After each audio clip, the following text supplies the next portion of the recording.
So Varkala பற்றி நிறைய பேர் என்கிட்ட டவுட்ஸ் கேட்டிங்க. எங்கே சாப்பிட்லாம், எங்கே தங்கலாம், என்னென்ன ஆக்டிவிட்டீஸ்லாம் பண்ணலாம், அந்த மாதிரி நிறைய டவுட்ஸ் கேட்டிங்க. ஸோ அதனால் இன்ஸ்டாகிராமில் எல்லா பற்றியும் சொல்ல முடியாது அப்படிங்கிறனால யூடியூப்பில் வந்து சரி வீடியோ போடலாம் அப்படின்னு சொல்லி நான் வந்து முடிவு பண்ணேன். ஸோ வர்க்கலா வந்து எங்கே இருக்குன்னா, வர்க்கலா வந்து கேரளாவில் ட்ரிவாண்ட்ரம்லேருந்து ஒரு 1 hour டிஸ்டன்ஸில் இருக்குது வர்க்கலா.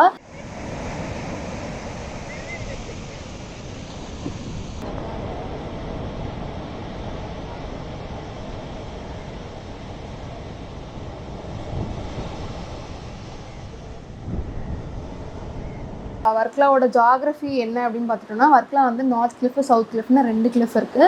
நார்த் கிளிஃபில் பார்த்தீங்கன்னா ரொம்ப ஹாப்பனிங்கான இடம், ஃபுல்லாக கெஃபேஸு, பாரு, ஷாப்பிங் பண்ணுற பிளேஸ், இந்த மாதிரி எல்லாமே நார்த் கிளிஃபில் தான் இருக்குது. சவுத் கிளிஃப் பார்த்துக்கிட்டிங்கன்னா வெறும் ரெசார்ட்ஸு, அதுக்கப்புறம் ஹோட்டல்ஸு, அப்பப்போ அங்கே கொஞ்சம் கொஞ்சம் கெஃபேஸ், இந்த மாதிரி வந்து சவுத் கிளிஃபில் இருக்கும். ஸோ நார்த் கிளிஃப்க்கு அப்படியே ஸ்ட்ரைட் ஆப்போசிட்டாக சவுத் கிளிஃப் இருக்கும். ஸோ எனக்கு வந்து ரொம்ப கூட்டமாக இருக்க வேணாம், எனக்கு வந்து கொஞ்சம் அமைதியாக இருக்கணும் அப்படின்னு நீங்கள் நினச்சிங்கன்னா தாராளமாக சவுத் கிளிஃபில் வந்து நீங்கள் ஸ்டே பண்ணலாம்.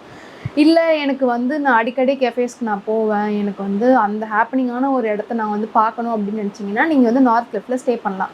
ஸோ நார்த் கிளிஃப்லேயும் சவுத் கிளிஃப்லேயும் உங்களுக்கு வந்து ஹோட்டல்ஸோட ரேட்ஸ் வந்து ரொம்ப என்ன சொல்கிறது, ஒரே மாதிரி தான் இருக்கும். கொஞ்சம் டிஃப்ரென்ஸ் தான் இருக்குமே தவிர மற்றபடி பெரிய டிஃப்ரென்ஸ் ஒன்றும் இருக்காது. நார்த் கிளிஃபில் உங்களுக்கு வந்து நிறைய ஹாஸ்டல்ஸ் இருக்குது. For example hostel EXP, last hostel, அதுக்கப்புறம் ஜாஸ்டல்லு, மேட் அபவுட் கோகோ, இந்த மாதிரி நிறையா ஹாஸ்டல்ஸ் இருக்குது. நீங்கள் வந்து booking.comல கூட நீங்கள் வந்து பார்த்து அதோட ரேட்டிங்ஸ் வச்சு நீங்கள் வந்து புக் பண்ணுறதுனா புக் பண்ணிக்கலாம். ஸோ இந்த மாதிரி ஹாஸ்டல்ஸ் நிறையா இருக்குது. அதுபோக ஹோட்டல்ஸும் இருக்குது. நிறைய ஹோட்டல்ஸ் வந்து பீச் ஃப்ரண்ட்லேயே இருக்குது. ஸோ உங்களோட பால்கனியில் நீங்கள் உட்காந்து சன்செட்டை வந்து பார்க்கலாம். அந்த மாதிரி நிறையா ஹோட்டல்ஸும் இருக்குது. ஸோ அதை வந்து நீங்கள் பட்ஜெட்டு உங்களுக்கு என்ன பட்ஜெட்டில் இருக்கோ அதுக்கு தகுந்த மாதிரி பார்த்து நீங்கள் புக் பண்ணிக்கலாம். ஏன்னா பீச் ஃப்ரண்ட்டில் இருக்குது அப்படிங்கிறதுனால அது ரேட்டும் வந்து கொஞ்சம் ஜாஸ்தியாக இருக்கும். கொஞ்சம் உள்ளே இருக்கிறத விட பீச் ஃப்ரண்ட்டில் இருக்கிறது கொஞ்சம் ரேட் ஜாஸ்தியாக இருக்கும். ஸோ அதுவும் வந்து நீங்கள் பார்த்துக்கோங்க. அதுக்கப்புறம் நார்த் கிளிஃப்லேருந்து ரொம்ப நார்த்து, அதாவது ஒரு நார்த் கிளிஃப்லேருந்து ஒரு 1 கிலோமீட்டரு 1.5 கிலோமீட்டர்ஸ் நீங்கள் நடந்து போனீங்கன்னாலே வந்து 2 கிலோமீட்டர்ஸ்னு வச்சுக்கோங்களேன். அங்கே நடந்து போனீங்கனாலே அவ்வளோ ஆப்போசிட்டாக இருக்கும். ரொம்ப கூட்டமே இருக்காது. நீங்கள் ஒருத்தர் 2 பேர் பார்க்குறதே வந்து பெரிய விஷயமா இருக்கும். ஸோ அங்கே அப்படியே ஸ்ட்ரைட் ஆப்போசிட்டாக இருக்கும். ஸோ சவுத் கிளிஃபில் வந்து ரொம்ப தூரமாக இருக்குது, நடந்து போகிறதுக்கு ரொம்ப தூரமாக இருக்குது, அது தனியாக வண்டி ரெண்ட் பண்ணணும் அப்படின்னு நினச்சிங்கன்னா நார்த் கிளிஃப்லேயே நீங்கள் நார்த் கிளிஃப்லேருந்து அப்படியே நீங்கள் நடந்து போயிட்டே இருந்தீங்கன்னா கெஃபேஸ்லாம் முடிஞ்சிடும். ஒரு கிலோமீட்டர் 1.5 கிலோமீட்டரில் கெஃபேஸ் ஃபுல்லாகவே வந்து முடிஞ்சு கீழே இறங்கிடும் கிளிஃபு.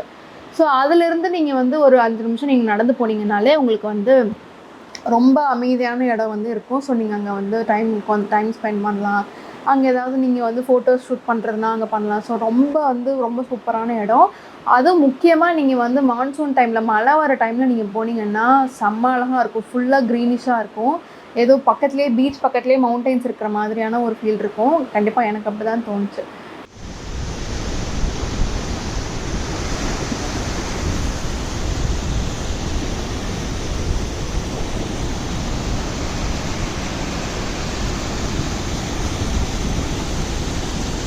ஸோ வர்க்கலா வந்து சவுத் கிளிஃப், அதாவது இந்த பிளாக் பீச்லேருந்து நீங்கள் கொஞ்சம் 5 நிமிஷம் நடந்தீங்கன்னா தான் இப்போ நான் சொன்ன இடம் வந்து இருக்கும்.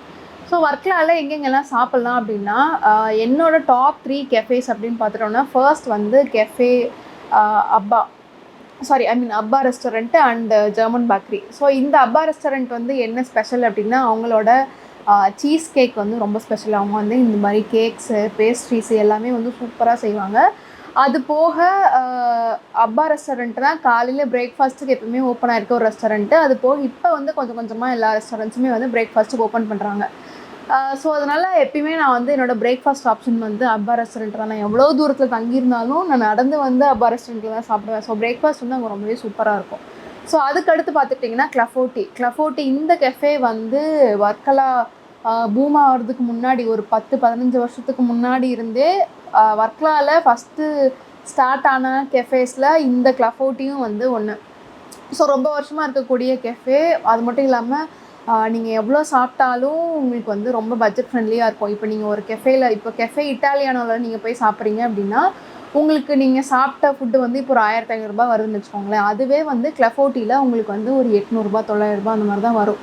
ஸோ உங்களுக்கு வந்து பட்ஜெட் அங்கே எப்பவுமே ரொம்ப கம்மியாக இருக்கும். ஃபுட்டுமே வந்து ரொம்ப சூப்பராக இருக்கும். இப்போ ஒரு 8 வாட்டி வர்க்கலா போயிருக்கேன். 8 வாட்டியும் வந்து கிளப் ஹோட்டலில் எப்பயுமே அங்கே தான் சாப்பிட்டேன். சன்செட்னா அப்படின்னாலே ஈவினிங் ஒரு 6 மணி ஆனாலே கிளப் ஹோட்டலில் போய் உட்காந்துருவேன். ஸோ அந்த மாதிரி ஃபுட்டு வந்து அவ்வளோ சூப்பராக இருக்கும். கிளப் ஹோட்டலில் வந்து ட்ரை பண்ணி பாருங்கள். அதுக்கடுத்து 3வது சாண்டி பார். ஸோ சாண்டி பார் வந்து இப்போ ரீசெண்டாக லாஸ்ட் டைம் போனப்போ வந்து பார்த்துருந்தேன். ஃபுட்டு வந்து ரொம்ப ஃப்ரெஷ்ஷாக சூப்பராக இருந்துச்சு. அங்கே வந்து என்ன சொல்கிறது, ஆம்பியன்ஸாக இருக்கட்டும், ரொம்ப கூட்டம் இல்லாமல் தனியாக அந்த பிளாக் பீச் பக்கத்துலேயே வந்து இந்த சாண்டி பார் இருந்துச்சு. ஒரே ஒரு ட்ராபேக் என்ன அப்படின்னா, ஃபுட்டு ப்ரிப்பரேஷன் டைம் வந்து கொஞ்சம் ஜாஸ்தியாக இருக்குது. அரௌண்ட் ஒரு 30 மினிட்ஸ் 45 மினிட்ஸ் வெயிட் பண்ணுற மாதிரி இருக்கும். சம்டைம்ஸ் சீக்கிரம் கொடுத்துட்டாங்க, சம்டைம்ஸ் கொஞ்சம் லேட் ஆச்சு. ஸோ எனக்கு டைம்லாம் பிரச்சனை இல்லை, ஃபுட்டு ஃப்ரெஷ்ஷாக இருந்தால் போதும், நல்ல ஆம்பியன்ஸ் இருக்கணும் அப்படின்னு நினச்சிங்கன்னா கண்டிப்பாக வந்து சாண்டி பார் போகலாம். ஸோ இதையும் தாண்டி வர்க்கலாவில் நமக்கு நிறைய கஃபேஸ் இருக்குது, எல்லாருக்குமே வந்து தெரியும். ஸோ அதனால் நிறைய பேருக்கு அது வந்து ரொம்ப சப்ஜெக்டிவ் தான். ஃபுட்டு எனக்கு இந்த ஃபுட்டு பிடிக்கும், எனக்கு இந்த கெஃபே பிடிக்கும், இந்த கெஃபே பிடிக்கல அப்படின்னு சொல்கிறது வந்து சப்ஜெக்டிவ் தான். ஸோ இது வந்து என்னோட ஃபுல் அண்ட் ஃபுல் என்னோட என்னோட பெர்ஸ்பெக்டிவ் தான். ஸோ அதனால் இது வந்து கெஃபே உங்களுக்கு பிடிக்கலனாலும் நான் வந்து ஒன்றும் சொல்ல போகிறதில்ல, பிடிச்சிருந்ததுனாலும் வந்து சந்தோஷம் தான். அதுக்கடுத்து வர்க்கலாவில் என்னென்ன ஆக்டிவிட்டீஸ்லாம் பண்ணலாம் அப்படின்னா, ஒன்று வந்து பேராகிளைடிங் வந்து வெதரை பொறுத்து இருக்கும். மழை ரொம்ப ஜாஸ்தியாக இருக்குது, காற்று ரொம்ப அதிகமாக இருக்குன்னா பேராகிளைடிங் கேன்சல் பண்ணிவிடுவாங்க. ஸோ பேராகிளைடிங் ஒன்று இருக்குது. பேராகிளைடிங் வந்து ரொம்ப சூப்பராக இருக்கும்.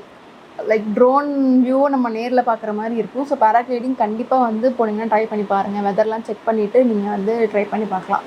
ஸோ அதுக்கடுத்து 2வது வந்து போட் ரைடிங்னா என்னென்னா, பிளாக் பீச்லேருந்து காலையில் 5:30 அந்த டைம்லேருந்து கொஞ்சம் விடிய ஆரம்பித்ததுலேருந்தே வந்து போட்டில் கூப்பிட்டு போவாங்க. இப்போ போட்டுக்கு 3500 4000 இந்த மாதிரி சீசனுக்கு தகுந்த மாதிரி சேஞ்ச் ஆகும்.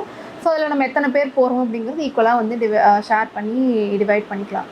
ஸோ இந்த போட் ரைடில் என்னென்னா, கடலில் பீச்சில் இருந்து ஒரு 3-4 கிலோமீட்டர் வந்து கடலில் கூப்பிட்டு போவாங்க. நாங்கள் உள்ளே கூப்பிட்டு போய் நம்ம வந்து அங்கே குதித்து ஸ்விம் பண்ணுறதுனா பண்ணிக்கலாம். இல்லைனா வந்து நம்ம டால்ஃபின்ஸ்லாம் பார்க்குறதுக்கு நிறைய வாய்ப்பு இருக்குது. ஸோ அதனால் வந்து போட் ரைடிங் கண்டிப்பாக வந்து ட்ரை பண்ணி பாருங்கள். நான் வந்து போனப்போ டால்ஃபின்ஸ்னால பார்க்க முடியல, பட் அந்த ஸ்விம் பண்ணுறது வந்து நல்லா இருந்துச்சு. அந்த காலையில் நீங்கள் வந்து ஒரு 5:30 6 அந்த மாதிரி நீங்கள் போனீங்கன்னா உங்களுக்கு வந்து அது ஒரு டிஃப்ரெண்ட்டான ஒரு எக்ஸ்பீரியன்ஸாக இருக்கும். அடுத்து வந்து கயாக்கிங் வந்து மேங்க்ரூவ் ஃபாரஸ்ட், நீங்கள் முன்ட்ரோ ஐலாண்ட் வந்து போயிருப்பீங்க. முன்ட்ரோ ஐலாண்ட் இல்லாமல் வர்க்கலாக்கு பக்கத்துலேயே ரொம்ப பக்கத்துலேயே கயாக்கிங் ஸ்பாட் இருக்குது. உங்களுக்கு ஃபுல்லாக க்ளோஸ் ஆன மாதிரி ஒரு மேங்க்ரூவ் ஃபாரஸ்ட் இருக்கும். அதில் வந்து நீங்கள் கயாக்கிங் பண்ணலாம். பர் ஹெட்டுக்கு 500 அந்த மாதிரி வரும். ஸோ நீங்கள் கயாக்கிங் வந்து எனக்கு ரொம்ப பிடிக்கும், எனக்கு வந்து அட்வென்ச்சரஸாக இருக்கிறதுக்கு பிடிக்கும், கொஞ்சம் அமைதியாக நான் வந்து இருக்கணும்னு நினைக்கிறேன் அப்படின்னா கயாக்கிங் வந்து கண்டிப்பாக ட்ரை பண்ணலாம். அதுக்கு அடுத்து வந்து சர்ஃபிங் வந்து நீங்கள் ஒரு வாரம் இருக்கீங்க வர்க்கலாவில் அப்படின்னா வந்து சர்ஃபிங் கண்டிப்பாக ட்ரை பண்ணலாம். சர்ஃபிங் ஒரு நாள் 2 நாள் இருந்தாலுமே ட்ரை பண்ணணும் ஆசை இருக்குன்னா தாராளமாக நீங்கள் ட்ரை பண்ணலாம். பர் செஷனுக்கு வந்து ஒரு 1500 1300 1500 அந்த மாதிரி ஆகும். அதுவும் சீசனுக்கு தகுந்த மாதிரி வீக் டேஸ் இந்த மாதிரி தகுந்த மாதிரி அது சேஞ்ச் ஆகிட்டே தான் இருக்கும். ஸோ கரெக்டாக ரேட்ஸ் வந்து சொல்ல முடியாது. ஸோ அதனால் சர்ஃபிங் நீங்கள் ட்ரை பண்ணுறதுனா பண்ணலாம். சர்ஃபிங் பண்ணுறதுக்கு ஸ்விம்மிங் அவசியம் கிடையாது. ஸோ ஸ்விம்மிங் தெரிலனா கூட நீங்கள் வந்து சர்ஃபிங் பண்ணலாம். ஸோ இதுதான் வந்து மெயினாக வர்க்கலாவில் இருக்கக்கூடிய ஆக்டிவிட்டீஸு. இதை தாண்டி வர்க்கலாவில் இருக்கவங்கலாம் வர்க்கலா வரவங்கெல்லாம் முன்ட்ரோ ஐலாண்டு போவாங்க, ஜட்டாயும் போவாங்க. அதுக்கப்புறம் வந்து வர்க்கலாவில் பக்கத்துலேயே வந்து உங்களுக்கு நிறையா ஹில் ஸ்டேஷன்ஸ்லாம் இருக்குது. உங்களுக்கு வந்து 20 கிலோமீட்டர்ஸ்லேயே 25 கிலோமீட்டர்ஸ்லேயே ஹில் ஸ்டேஷன்ஸ்லாம் இருக்குது. அதுக்கப்புறம் ஒரு 80 கிலோமீட்டர்ஸில் பொன்முடி அப்படின்னு சொல்லி ஒரு ஹில் ஸ்டேஷன் இருக்குது. நீங்கள் 1 வீக் ட்ரிப் போகிறீங்க அப்படின்னா தாராளமாக இந்த ஹில் ஸ்டேஷன்ஸ் எல்லாமே வந்து நீங்கள் எக்ஸ்ப்ளோர் பண்ணி பார்க்கலாம். ஸோ மோஸ்ட்லி அவ்வளோதான், சொல்ல வேண்டியதெல்லாம் சொல்லிட்டேன்னு நினைக்கிறேன். ஆக்டிவிட்டீஸு, ஃபுட்டு, ஸ்டே எல்லாமே வந்து சொல்லிட்டேன். ஸோ இது தாண்டி உங்களுக்கு வேறு ஏதாவது டவுட்ஸ் இருக்குது அப்படின்னா வந்து கீழே கமெண்ட்ஸில் போடுங்க. நான் அடுத்த வீடியோவில் வந்து நான் சொல்கிறேன். பாய்.